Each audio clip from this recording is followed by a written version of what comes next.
오늘 하나님께서 우리에게 주시는 말씀은 1월 30일 본문입니다. 여호수아 20장 1절부터 9절 말씀, 저와 여러분이 한 절씩 교독해서 읽고 마지막을 함께 읽겠습니다. 주님께서 여호수아에게 말씀하셨다. 너는 이스라엘 자손에게 이렇게 일러라. 내가 모세를 시켜 너희에게 말한 돛비성을 지정하여 고의가 아니라 실수로 사람을 죽인 사람을 그곳으로 피하게 하여라. 그곳은 죽은 사람에 대한 복수를 하려는 사람을 피하는 곳이 될 것이다. 살인자는 이 성읍들 가운데 한 곳으로 가서 그 성문 어귀에 서서 그 성의 장로들에게 자신이 저지른 사고를 설명하여야 한다. 그러면 그들은 그를 성 안으로 받아들이고 그가 있을 곳을 마련해 주어 함께 살도록 해야 한다. 죽은 사람에 대한 복수를 하려는 사람이 뒤쫓아온다 할지라도 그 사람의 손에 살인자를 넘겨주어서는 안 된다. 그가 전부터 그의 이웃을 미워한 것이 아니고 실수로 그를 죽였기 때문이다. 그 살인자는 그 성읍에 머물러 살다가 회중 앞에 서서 재판을 받은 다음 그 당시에 대제사장이 죽은 뒤에야 자기의 성읍 곧 자기가 도망 나왔던 성읍에 있는 자기의 집으로 돌아갈 수 있다.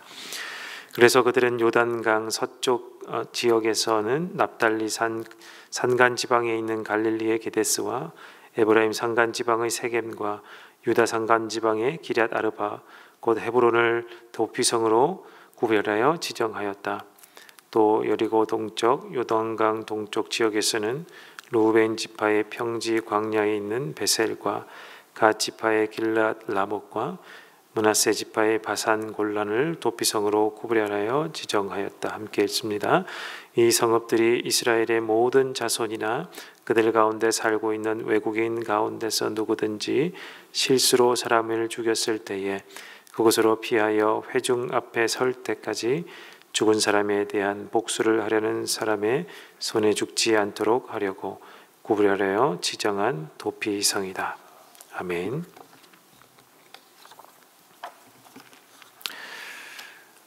가나안 땅에서 하나님은 백성들에게 이 땅을 분배하셨습니다. 이제 가나안 땅은 이제 하나님이 거하시면서 이스라엘 백성들이 하나님의 다스림을 받는 곳이 이제 될 것입니다. 그러니까 이 땅은 이제 하나님의 나라가 될 것이고 하나님의 통치함을 받는 곳이 될 것입니다. 그리고 이스라엘 백성은 하나님의 다스림과 통치함을 받게 된 그 하나님의 백성들이 될 것입니다. 자, 그렇다면 땅과 백성이 준비되었으니까 이제 이곳에서 이 땅에서 필요한 것이 무엇이겠습니까? 우리가 사회 시간에 배운 대로 국가가 되려면 세 가지가 필요하니까 땅과 백성이 준비되었으니 이제 주권만 있으면 되겠지요. 그런데 우리가 알고 있는 이 내용은 프랑스 혁명 이 이후의 문명국에 해당되는 내용이지 않습니까? 이 당시 백성들에게는 사실은 이 개념이 없던 때였습니다. 그러면 이 사람들에게는 이 이스라엘 백성들에게는 이 주권이라고 하는 것은 없었을까? 또 그렇지는 않습니다. 하나님의 통치함을 받는 나라이기 때문에 사실 주권은 우리 헌법은 국민으로부터 나온다라고 되어 있지만 이 당시는 주권은 바로 하나님으로부터 나오는 것이겠죠. 하나님의 통치함을 받기 위해서 우리는 모세오경을 잘 알고 있습니다. 이곳에서 나오는 이 5권의 책에서 나오는 누누이 설명되는 율법이라는 이 법을 우리가 알고 있습니다. 그렇다면 바로 하나님의 율법을 하나님께서 주신 이 율법을 잘 지킴으로 복을 받아 누리는 것이 하나님으로부터의 나오는 권력을 향유하는 것이고 그 권력을 누리는 것이고 그 권력을 집행하는 것이 될 것입니다. 그것이 이 이스라엘 백성에게 주어지는 주권입니다. 그래서 이 주권을 이루기 위해서 하나님이 법을 주신 것이죠. 자, 이스라엘 백성들에게 주어진 이 법, 율법, 그래서 이 나라를 이루기 위해서 필요한 이 율법 중에 오늘 본문의 도피성은 이 살인죄와 관련된 율법입니다. 율법 중에 하나입니다. 출애굽기 21장 23절로 25절을 보면 그러나 이 여자가 다쳤으면 가해자에게는 목숨은 목숨으로, 눈은 눈으로, 이는 이로, 손은 손으로, 발은 발로, 화상은 화상으로, 상처는 상처로, 멍은 멍으로 갚아야 한다라고 나와 있습니다. 일명 동해보복법이라고 하는 율법입니다. 그러니까 무분별한 이런 복수를 금하는 법입니다. 지금의 눈높이로 보면 아니 어떻게 이렇게 갚아줄 수가 있는가?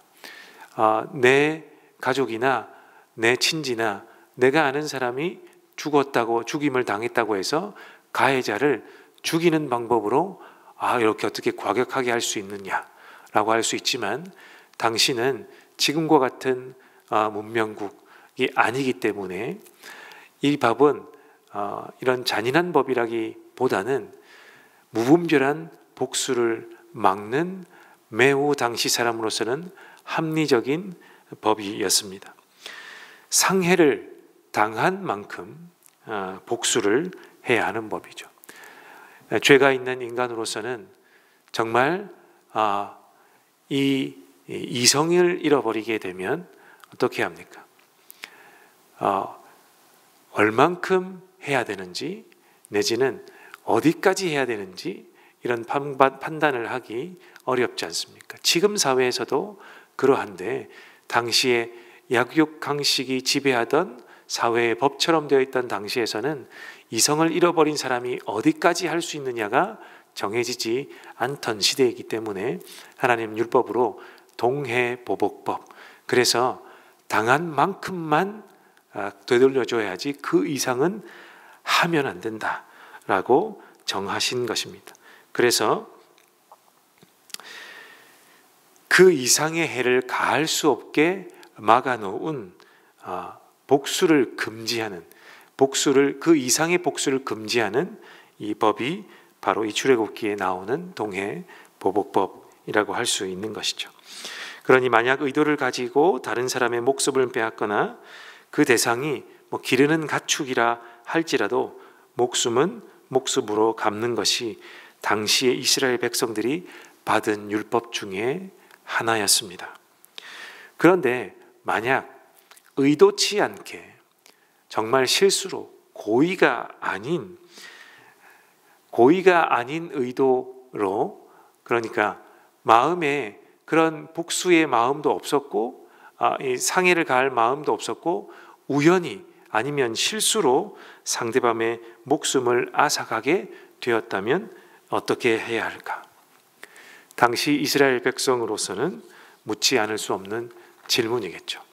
물론 묻지 않았을 수도 있겠습니다만 당시 이스라엘 백성들이 들어갈 가나안 사람들의 법이나 그 외의 외국들, 주변의 이방 나라들은 살인을 한 사람은 의도를 가졌든 아니든 죽이거나 그 나라에서 추방을 했습니다.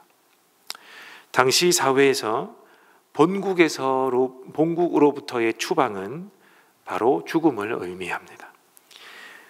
아무도 이방인을 받아주는 나라가 없습니다. 자기네 나라 사람 아니고 타국의 사람을 함부로 받지 않는 시대였습니다. 어느 누가 이방인을 또한 해한다고 해서, 다른 나라 사람들을 해한다고 해서 따져 물을 그런 사람도 없었고 기관도 없었습니다. 때문에 추방은 사실 곧 죽음을 의미하는 것이죠. 이스라엘을 제외한 다른 나라들은 다 그렇게 살았습니다. 그러나 이스라엘 백성들에게 하나님은 이 문제를 나라 밖에서 해결하지 않도록 하신 법이 이 바로 도피성 제정법입니다. 부지 중에 의도치 않게 살인을 저질렀다고 해도 약속의 땅, 하나님이 이 주신 약속의 땅, 이 백성들 내에서 해결하도록 한 법입니다.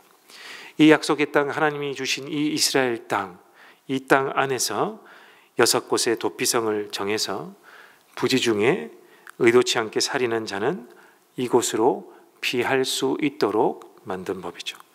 그리고 도피성 내에 들어가기 전에 이 도피성에 거주하고 있는 지도자 그룹 중에 한 부류인 이 장로들에게 본인의 사정을 이야기하고 해명하고 이 장로들 그룹이 받아들이면, 이 사람은 정말로 억울하다라고 받아들이면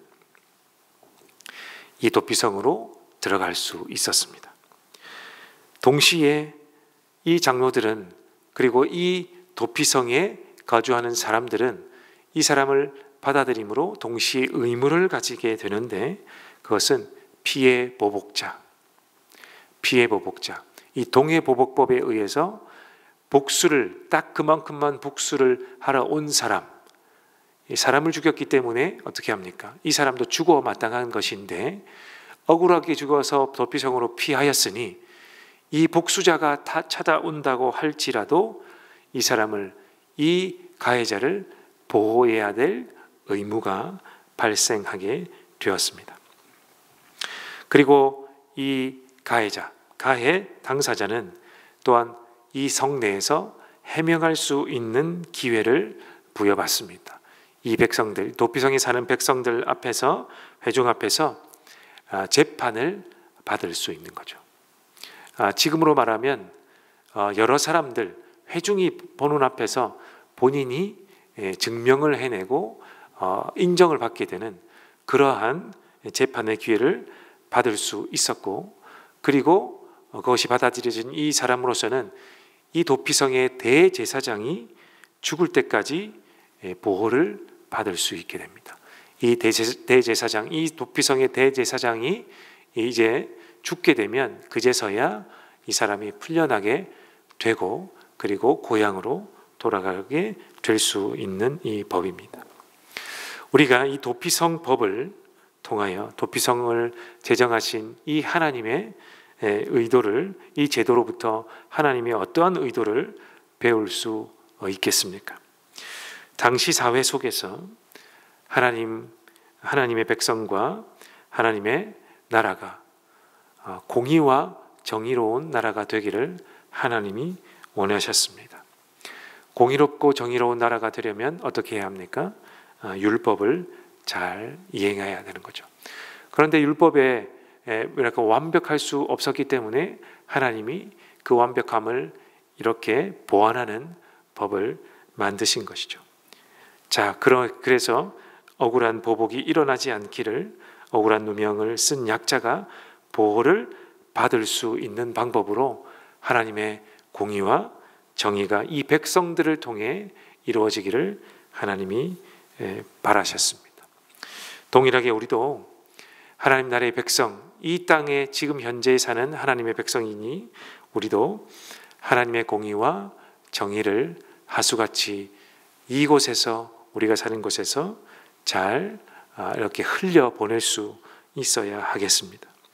다만 우리는 이 당시의 구약 백성들의 처한 동일한 상황에 사는 사람이 아니다 보니까 어떻게 성경을 적용해야 할까? 이 말씀을 우리가 어떻게 적용해야 할까 고민하지 않을 수 없겠죠. 그러나 이대로 정확하게 해야 된다라고 할 수는 없죠. 우리도 그래서 도피성을 정해서 우리가 어떻게 이 도피성으로 피할 방법은 없습니다. 이 현대 사회에서는 따로 제정된 법이 있고 이 법대로 사회가 질서가 유지하는 가운데 우리가 주장한다고 되는 것이 아니죠. 오히려 우리가 성경을 적용하려면 누구의 말씀을 적용해야 하겠습니까?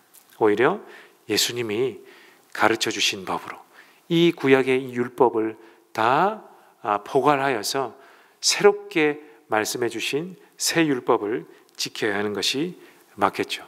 그래서 예수님이 말씀해 주신 것처럼 이 동일한 상황에서는 어떻게, 눈에는 눈으로 이에는 이가 아니라 어떻게, 예수님은 오른뺨을 맞으면 왼뺨을 돌려대고, 겉옷을 달라고 하면 속옷을 내어주고, 오리를 가자고 하면 십리를 가는 방법으로 하나님의 법을 지키라, 이렇게 말씀하셨습니다. 그리고 예수님이 몸소 실천함으로 보여주신 하나님 나라의 법은 억울한 자의 편이 되어주고 소외된 자를 살피고 눈물 흘리는 자와 같이 울어주는 것이 예수 그리스도께서 가르쳐 주신 우리가 지켜야 할 지금 우리 사회의 정의이자 공의라고 할 수 있겠습니다. 이 예수님의 법 앞에서 나와 우리 공동체는 지금 어떻게 하고 있는지, 이 사회 속에서 어떻게 빛과 소금의 역할을 하고 있는지를 살펴보는 것이 오늘 우리에게 주신 이 말씀을 반추해보는 하나님의 이 가르침을 받는 것이라고 할 수 있겠습니다. 또 한 가지 성도 여러분, 도피성을 통해서 우리가 배울 수 있는 것이 더 있습니다. 또 한 가지가 있는데, 도피성이 6개인 이유를 알아야겠습니다. 당시 이스라엘 백성들에게 7이라는 숫자는 매우 중요한 숫자였습니다. 그래서 유대인들에게는 지금도 숫자 7은 완전한 수다라고 하나님의 완전수 중에 들어가는 숫자입니다. 왜 7이 하나님의 완전수입니까? 왜냐하면 하나님이 7일 동안 세상을 창조하신 것에서 연유된 숫자이기 때문에 그렇습니다. 7일에 완전한 세상을 창조하였다는 의미에서 이 7은 하나님의 완전수라고 여기고 있는 거죠. 엘리야가 그래서 가뭄을 타게 하기 위해서 몇 번 간구했는지를 우리가 보면 또한 알 수 있습니다. 몇 번 했습니까? 7번 하나님께 조아리며 무릎 꿇고 기도했죠. 7번째에 하나님이 응답을 주셨습니다. 그 이유는 하나님의 완전한 때가 찼다는 의미. 엘리야의 7번의 기도는 그런 의미입니다. 하나님의 완전한 때가 찼다라는 의미에서 그 기도를 응답해 주신 거죠. 이처럼 성경에서 7은 완전수에 해당합니다. 그런데 도피성은 6이죠. 6. 하나 모자란 6개입니다. 왜 하나님의 완전수를 표방하여 7개를 정해도 되는데 왜 6개만 정하셨을까? 도피성은 피난처이지만 완전한 도피처가 아님을 이 백성들에게 알려주는 의미입니다. 그래서 하나 모자란 6개입니다. 완전한 피난처는 그러면 어디인가를 늘 떠올리게 하는 숫자였습니다. 완전한 피난처는 이 도피성으로 가서 끝나는 것이 아니다. 오직 하나님이 완전한 도피성이요 완전한 도피처다라는 거죠. 하나님 외에는 죄를 사할 방법이 없고 억울함을 풀어낼 방법이 없다라는 것을 유대인들은 이 6개의 도피성을 보면서 피할 이유가 없는 사람일지라 할지라도 이 6개의 도피성을 보면서 그렇게 이해했던 것입니다. 지금 우리도 마찬가지죠. 세상 어떤 법이나 제도가 완벽할 수 없습니다. 완전할 수도 없습니다. 왜냐하면 그것들이 우리의 영혼을 책임져 줄 수 없기 때문이죠. 오직 예수 그리스도만이 완전한 피난처임을 오늘날도 우리는 알아야겠습니다. 우리의 영혼을 구원하고 우리의 영혼을 살피고 우리의 영혼을 회복시키는 곳은 딱 한 곳밖에 없다는 것. 그곳으로 피하는 것이 완벽한 방법인데 그것은 예수 그리스도입니다. 예수 그리스도의 날개 아래요, 예수 그리스도의 그늘 아래 피하는 것밖에 없다라는 것입니다. 내가 모든 것을 다 가졌다고 해도 예수님이 없으면 아무것도 없는 것이나 마찬가지라고 우리는 깨달아야 하는 것입니다. 그러니 우리의 완전한 피난처 되신 예수님을 도피성을 볼 때마다 기억하는 것, 이것이 오늘 우리에게 주시는 하나님의 또 한 가지 도피성을 통해 주시는 하나님의 교훈임을 우리가 기억하면 좋겠습니다. 오늘 이 말씀을 가지고 우리 함께 기도하면 좋겠습니다. 우리 첫 번째로 기도할 것은 오늘 말씀을 보면서 오직 완전하신 예수님을 떠나서는 내가 아무것도 아님을 하나님 기억합니다. 그러니 나는 예수님의 법을 따르는 자가 주님 되게 하옵소서. 두 번째는 제 목요일 가정을 위해서 기도하는 날이죠. 두 번째 기도로 하나님 우리의 가정이 오직 예수 그리스도만을 따르는 가정 되게 하시고 이 믿음 있는 가정이 될 수 있도록 도와주시옵소서. 명절을 맞이해 꼭 떠오르는 가족과 친지주가 있다면 함께 기도하면 좋겠습니다. 구원을 받지 못한 떠오르는 사람이 있다면 함께 기도하면서 함께 믿음의 가정이 되기를 기도하기를 원합니다. 두 번째 기도회를 함께 하기를 부탁드리고 세 번째는 여러분이 가지고 놓으신 기도의 제목으로 함께 기도함으로 돌아가도록 하겠습니다. 함께 기도하겠습니다.